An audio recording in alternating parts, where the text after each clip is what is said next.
Hello coders, welcome to the second video of the two-part video series, the Hackathon Masterclass, a beginner's guide to Hackathon.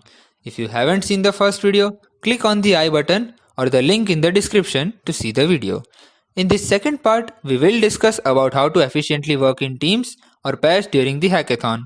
We would also demo out some tools helpful in team or pair programming. So without any further ado, let's get started.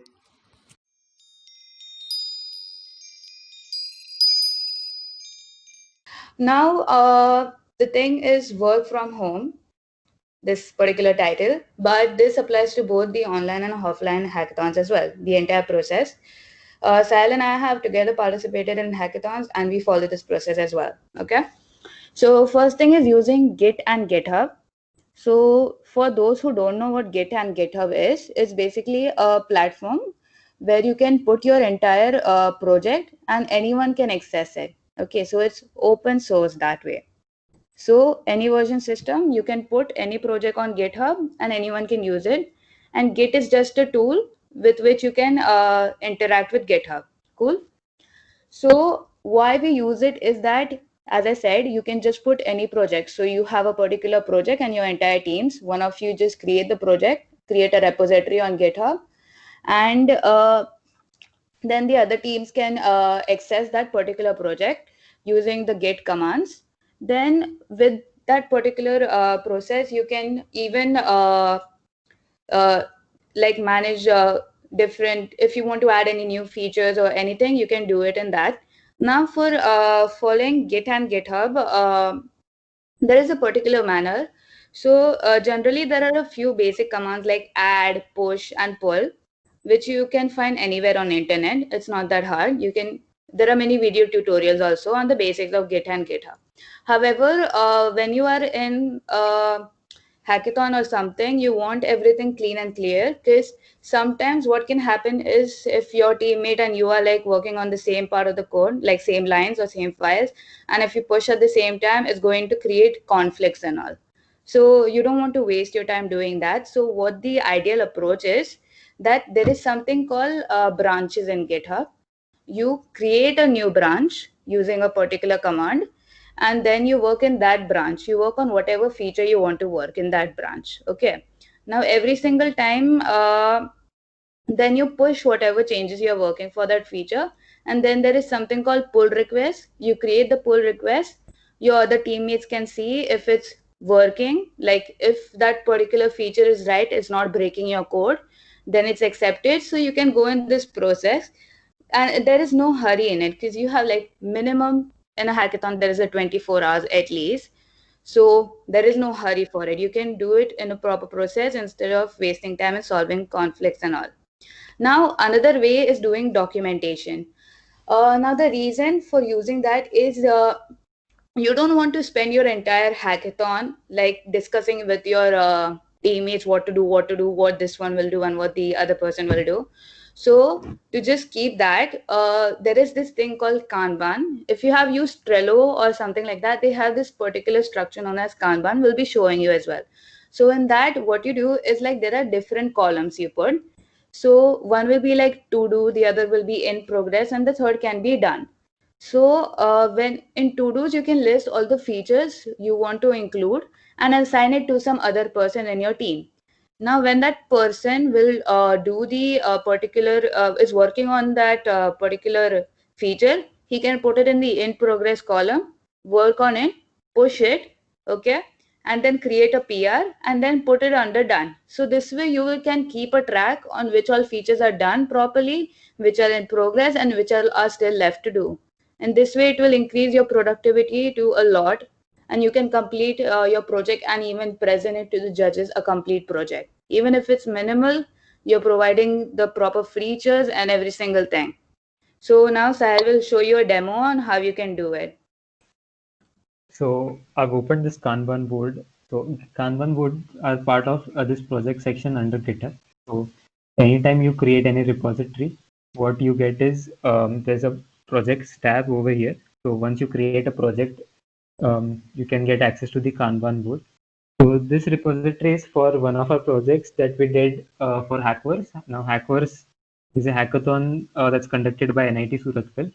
So what essentially we did was for the task that we needed to do, we broke it down into several small pieces. So for for example, so every piece has a card. So we just described what kind of job is and what needs to be done in this specific task. So essentially, you're breaking the whole project down in a set of tasks that you need to perform. And we also like noted down who's doing what.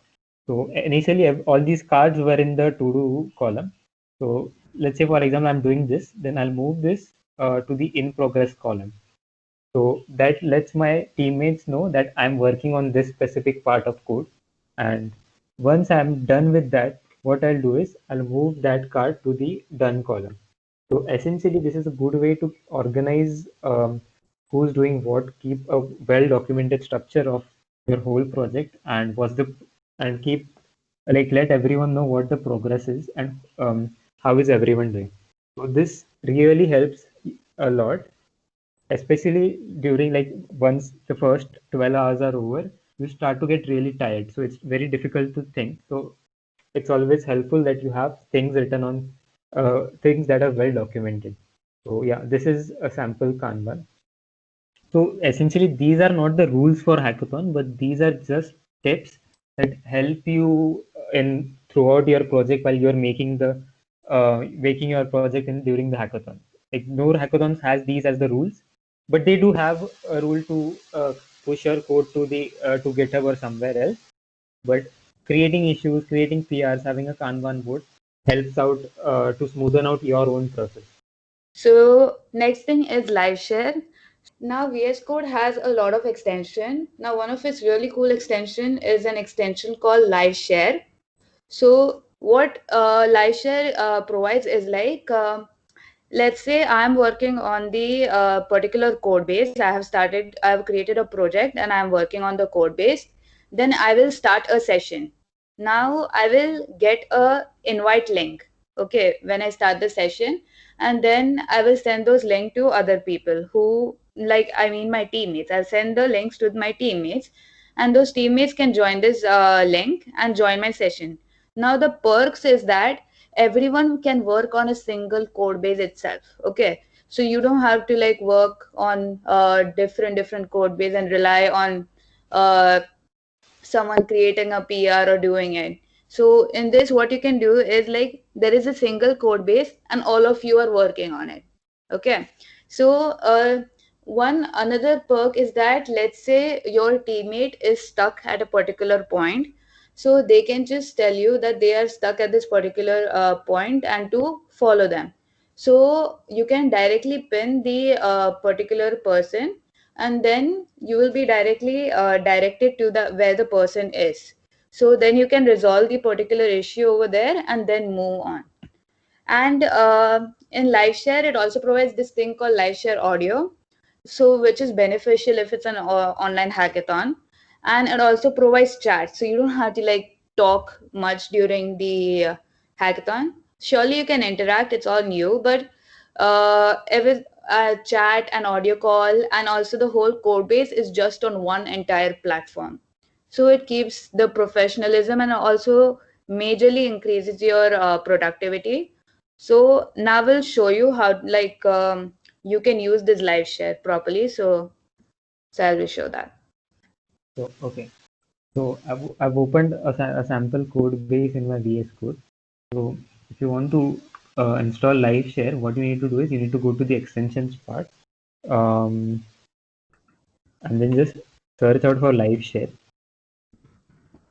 So there are two extensions which you need to install. There's a live share and there's live share audio. So once these have been installed, you get an icon for live share on the sidebar. If you click on that, it opens up this tab. Now what you need to do is you will get a link which you can share to your teammates. So what I'll do is I'll share this link with Amy and we'll demo out one session. So basically, as you send me the link, I get a particular link. All you need to do is click the link. It will take you to this particular page and tell you that open Visual Studio Code from there.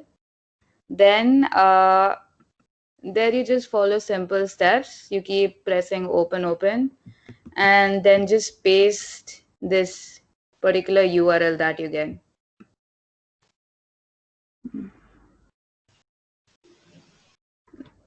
Okay, fine. I have joined the session. Great. So I get the notification that Amy has joined the session, as well as I can see her cursor over here. So she can access all the files on this code base. She can type, she can code anything she wants. So it's like both of us are accessing the same files, same code base, and she can even open any other files in the same code base too. So this this increases productivity greatly. Now let's say I go to some other file and I can get everyone to follow me. So what would happen is essentially any file I want to show to my teammates, I can directly open that file. So if you can see, Amy's cursor has appeared. So essentially, I can keep track of who is doing what, who is on what file, and what they are editing, sort of that stuff. Now, LiveShare also provides other features like um, you can start a session. So you can literally type with your teammates, whoever have joined. At the same time, you can also start an audio call. It works seamlessly as well. And the final feature that is you can share the terminal. So essentially, whatever I am typing over here, Amy would be able to see that. So these are kind of the niche features that LiveShare provides, and it is extremely productive especially when you're working remotely away from each other. So essentially, these are the things for LiveShare. So let's get back. All right, so with that, we gave you like the 3 major tips that can increase your productivity in hackathons. It's pretty great. Please use it if you're participating. So yeah, so dot slash is SVNIT's annual hackathon. So this year it usually happens in January. So for 2020, it was dot slash 3.0. So this was our first hackathon, me and Amy's first hackathon. We were team 12th hour. So we participated in a first hackathon. We were runners up of the hackathon. So what we did was we created something known as a Chrome extension known as Notes Kitty. Okay, so now we have like a basic idea on how you can do things in hackathon. I will be talking about like the 4th installation. So as Sahil said, dot slash is like the annual hackathon of SVNIT. So dot slash will again be conducted in the next year, that's 2021 in January. The time date is set on 30 to 31st. Okay, it's really fun, but this time it's online. However, I'm sure online and offline hackathons are really fun. Both of them have their perks. All right, so now we'll be moving on and talking about how you can actually have fun in hackathons, because it's not only about coding. Okay, so let's say first I'll just talk about offline hackathons, then online hackathons. I'll just talk in my experience sense. So with offline hackathons, it's like every single offline hackathon has this thing called photo booth. Every hackathon, it's like a signature thing. So if you participate in an offline hackathon, please take pictures at the photo booth. It's like some signature, like you have been there. Okay, it's pretty fun also. Other than that, there are always different games to like calm your mind, and music in some of them, and also there is plenty of good food service. It's really good food. It's not going to be like the mess or something.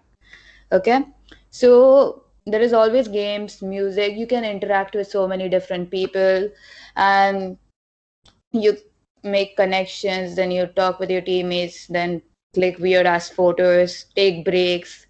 Because the thing is that if you have fun and calm your mind, you can think more clearly. And it's 30 hours. For me, I never sleep in any of the hackathons, so I do need the kind of fun to stay awake. And you have unlimited amount of coffee in offline hackathons, so it keeps you awake. Now talking about online hackathons. So online hackathons, it's basically you don't have food services or unlimited coffees or photo booths. But in replace to photo booths, in some of the hackathons, you see something like badges or something. Uh, and you can, that's like the signature move. So that's similar to the photo booth thing. Other than that, online hackathons, the interaction and all is always held on the Discord servers or on Slack channels. Okay, so on either of them, there are always many channels like chess competitions, then music players, then Kahoot quizzes. People play Kahoot quizzes as well. Okay, so it's really fun. You can spend your time doing that, and also you can get unlimited coffee at your home, so that's no problem with that. And the other thing with online hackathon, I find a perk is that uh, there are like a lot of sessions that are that start from like days before. Okay, so you are already getting in the whole rhythm of the hackathon, so it gets really fun. You start making more and more connections because many people come in online hackathon. There is no travel cost or something, and that, so it's pretty good.